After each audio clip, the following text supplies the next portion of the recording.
Selamat pagi sahabat Kristiani. Kita selalu bangun pagi, membangun satu hubungan dengan Tuhan. Terus.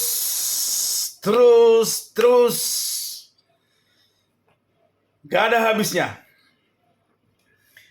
Karena hubungan itu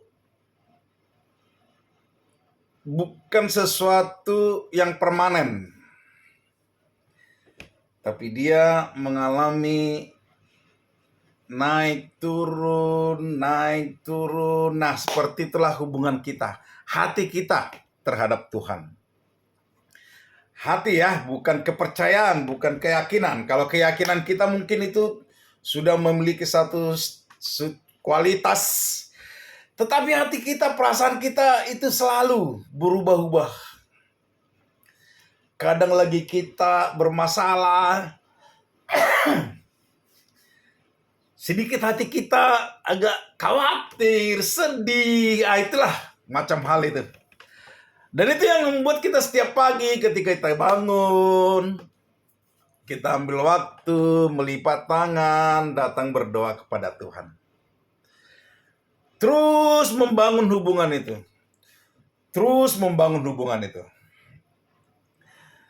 Itu yang menarik.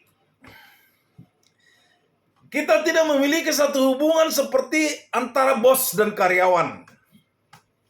Selagi tidak punya kesalahan, kita akan terus bisa menjadi karyawan di perusahaan itu. Tapi tidak dengan Tuhan. Kita mungkin tidak melakukan satu hal yang menyalahi atau sesuatu dosa, tetapi hati itu setiap saat itu bisa berubah-ubah. Ya, ibarat seperti kita dengan kekasih hati kita ya, pacar, istri, suami. Ya, itu juga selalu ada atmosfer yang berbeda. Kadang kita kangen banget, kadang biasa aja, ya seperti itu. Nah, itu adalah sesuatu yang menarik tentang hubungan kita dengan Tuhan. Tapi begini, saya mau mencoba hal yang hari ini kita seolah dijauhkan dari Tuhan. Dijauhkan. Para ahli Alkitab zaman ini itu membuat kehidupan kekristenan itu begitu rumit. Bahkan sangat rumit. Ketika Yesus mendekatkan kita kepada keselamatan itu, bahkan sangat dekat. Tetapi para ahli Alkitab hari ini, para banyak pendeta hari ini, pada banyak orang yang mengaku guru hari ini, membuat kehidupan kekristenan itu rumit. Bahkan terkesan keselamatan itu sangat sulit banget. Ada dua peristiwa yang membuat kita merasa siapapun kita bisa mendapat keselamatan itu, siapapun kita. Ada dua peristiwa di antara banyak peristiwa yang dimana Yesus membuat keselamatan itu begitu dekat. Sangat dekat. Kita ingat ketika Yesus, ya ini selalu dikatakan orang ya, dan orang bersyukur, orang menanti-nanti, di kala matinya itu dia benar-benar mengambil insaf gitu. Seperti orang di kayu salib. Ada 3 orang, kita sangat tahu cerita ini semua. Ada 3 orang di kayu salib, 1 orang yang mencemooh dia, tapi 1 orang yang sadar bahwa dia bilang, kalau kita disalib itu wajar. Kita bisa, memang kita selayaknya lah dihukum. Tapi tidak dengan Tuhan gitu. Dia tegur temannya yang mengolok-olok itu. Dan kemudian dia bilang kepada Yesus, Tuhan, kalau suatu saat kau datang sebagai raja, ingatlah akan aku, katanya. Dan pada saat itu, Yesus bilang, pada hari ini pun, engkau ikut aku ke paradiso. Begitu mudah. Ada satu penyesalan, ada satu pengakuan akan dosa, dan minta pengampunan dan minta dikasihani sama Tuhan. Selesai. Dan Tuhan bilang, ya hari ini pun kamu ikut aku. Dekat banget. Dekat banget. Terus ada satu peristiwa lagi. Yang dimana wanita pendosa, kita bilang pendosa aja lah, mau dihukumi orang dengan hukum Taurat kan seperti itu. Kalau ada orang yang ini, ada hukumnya dengan melempari orang itu sampai mati, melempari batu itu nggak dosa gitu kan. Dan memang layak dihukum orang-orang yang memiliki dosa A, B, C, D gitu. Dan kebetulan waktu itu ada Yesus di situ. Di mana Yesus membuat satu pernyataan, dia bilang siapa yang merasa tidak berdosa, dialah yang pertama sekali menimpuk wanita ini dengan batu. Dan semua orang gak ada yang berani dan bubar. Yang menarik adalah apa? Ketika wanita itu bilang, ketika Yesus bilang, mana orang itu? Orang itu gak pergi. Yesus bilang, aku pun tidak menghukum kamu. Aku pun tidak menghukum kamu. Pergilah dan jangan melakukan dosa itu lagi. Dekat banget. Enak banget jadi Kristen. Yesus mendekatkan kita kepada keselamatan itu. Gak ada sesuatu hal syarat. Yesus hanya bilang, pergilah dan jangan melakukan dosa itu lagi. Wah. Kadang kita dalam kehidupan kita mendapat suatu pengampunan dan ada satu harapan dari kepercayaan seseorang bahwa kita bisa berubah lebih baik. Itu membangun hati kita untuk lebih semangat melakukan yang lebih baik. Itu yang dilakukan Yesus. Itu yang dilakukan Yesus. Keselamatan itu begitu dekat sekali. Lalu bagaimana dengan para ahli Alkitab di zaman ini? Saya ada ikut dalam satu pertemuan kecil. Dan ini pun sering terjadi juga, bahkan itu dilakukan oleh pengkhotbah di gereja.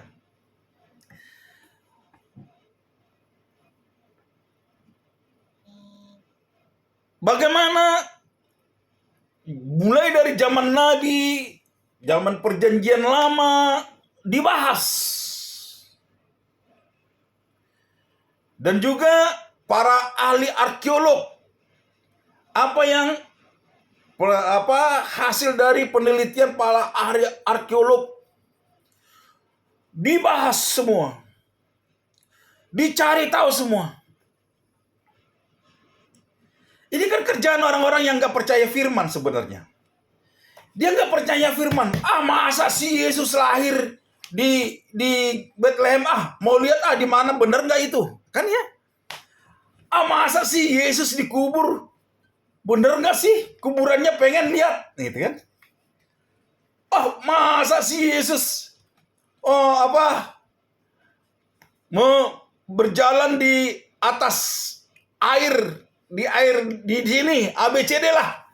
Dan para orang-orang yang tidak percaya firman Tuhan itu, termasuklah dia dibilang arkeolog, yang ahli-ahli peneliti, yang meneliti dengan caranya sendiri, dengan rumusnya sendiri. Dilihat semua, benar nggak sih yang ada di Alkitab? Hasil penelitian orang-orang yang tidak percaya tadi, itu menjadi, bahkan menjadi apa? Menjadi injakan. Injakan saya bilang, apa itu? Menjadi pegangan mereka. Menjadi sesuatu hal yang luar biasa untuk mereka ajarkan kembali ke banyak orang. Saya melihat ada bahkan orang-orang, kalau saya bilang itu nanti nggak enak ya. Sebenarnya orang yang terpesona dengan pendapat-pendapat para peneliti, arkeolog-arkeolog itu, orang yang merumuskan mengenal Yesus oleh karena penelitian-penelitian itu, mereka juga adalah bagian daripada orang-orang yang tidak percaya firman. Sehingga mereka percaya kalau ada bukti. Mereka percaya Yesus, ajaran Yesus, dan segala hal tentang Yesus. Kalau ada bukti yang mereka bisa lihat sendiri. Kalau ada bukti yang mereka bisa terima dengan akal sehat mereka sendiri. Gak percaya. Saya percaya kalau ada bukti. Nah, mereka adalah bagian daripada orang-orang yang tidak percaya kepada firman itu sendiri. Ini yang saya melihat. Ketika kita melihat sepanjang hidup Yesus, Yesus tidak pernah peduli tuh tentang sejarah. Yesus tidak peduli tuh tentang hal-hal yang terhitung, yang dikait-kaitkan dengan pengajaran Nabi, apa yang terjadi di Perjanjian Lama, dan semua itu. Saya tidak melihat itu. Bahkan saya percaya inilah yang oleh para ahli Taurat ini yang perbuat, yang mengerti firman itu hanya mereka sendiri. Bahkan mereka lakukan orang jangan sampai mengerti. Kita masih sempat dengar itu gimana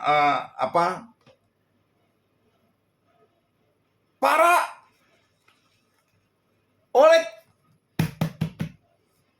ahli-ahli agama saja yang tahu firman Tuhan. Yang lainnya nggak usah tahu. Kita dijauhkan oleh ahli-ahli Taurat ini, kita dijauhkan daripada keselamatan itu. Dipersulit. Sampai Yesus datang mempermudah semua itu. Yesus datang mempermudah semua itu.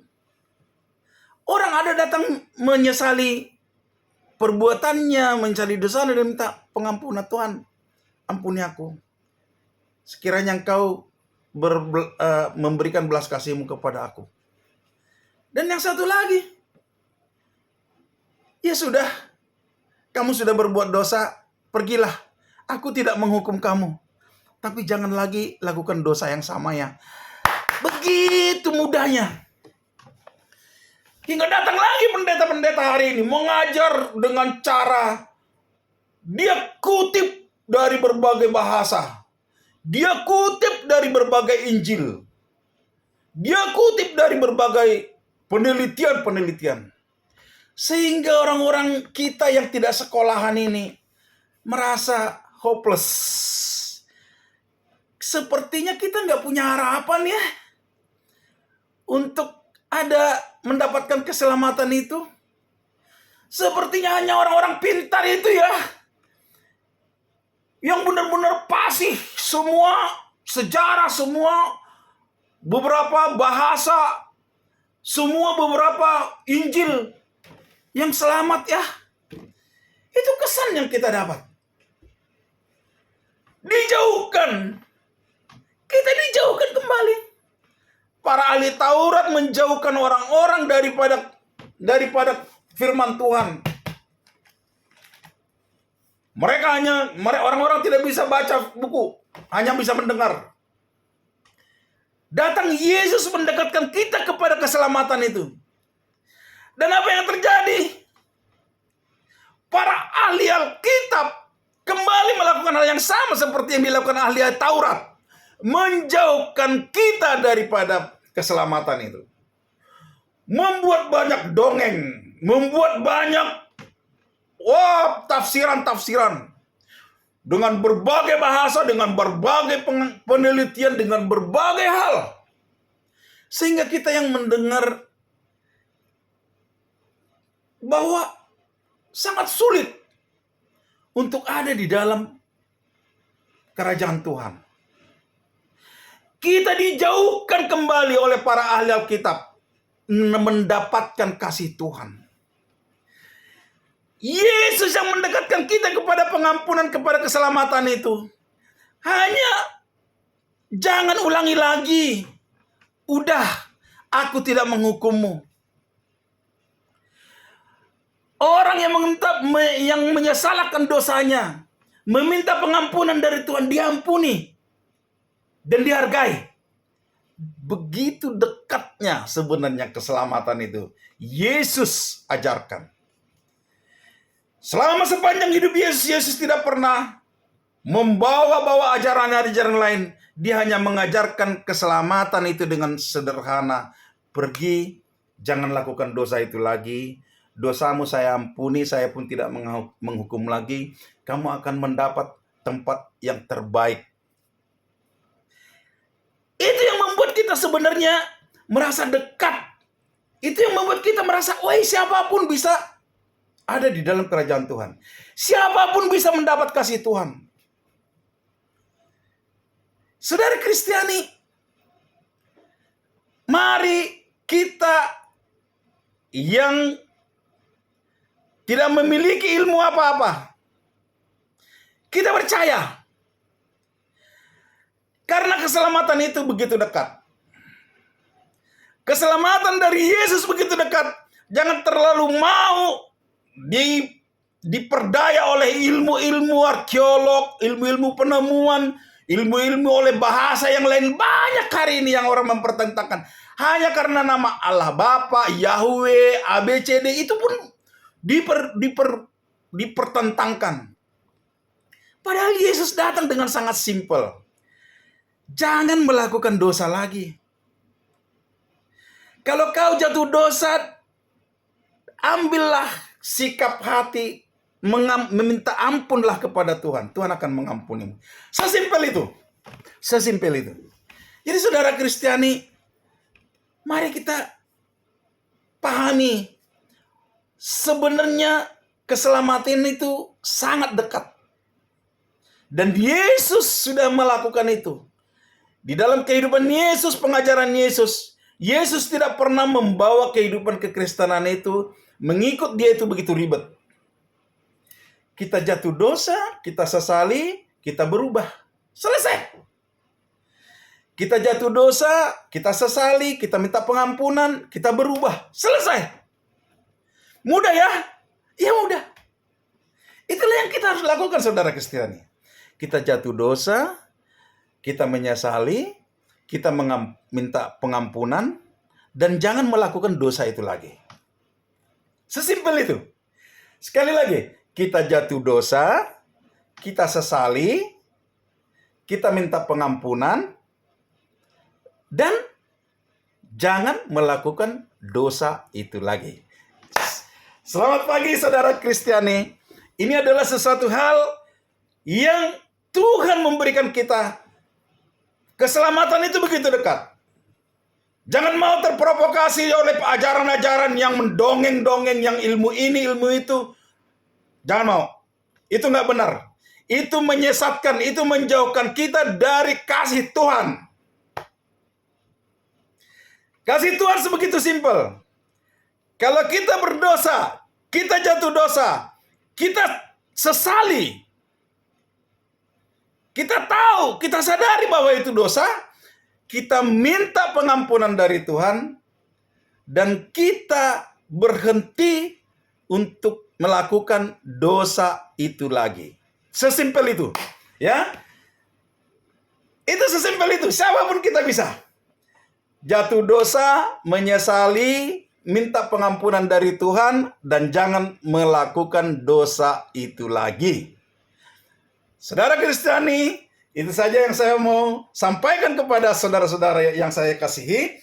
Semoga kita terus memiliki percaya bahwa kita juga, siapapun kita, memiliki satu harapan, mendapat pengampunan, mendapat keselamatan dari Tuhan. Terima kasih saudara Kristiani, Tuhan Yesus memberkati, selamat pagi. Amin.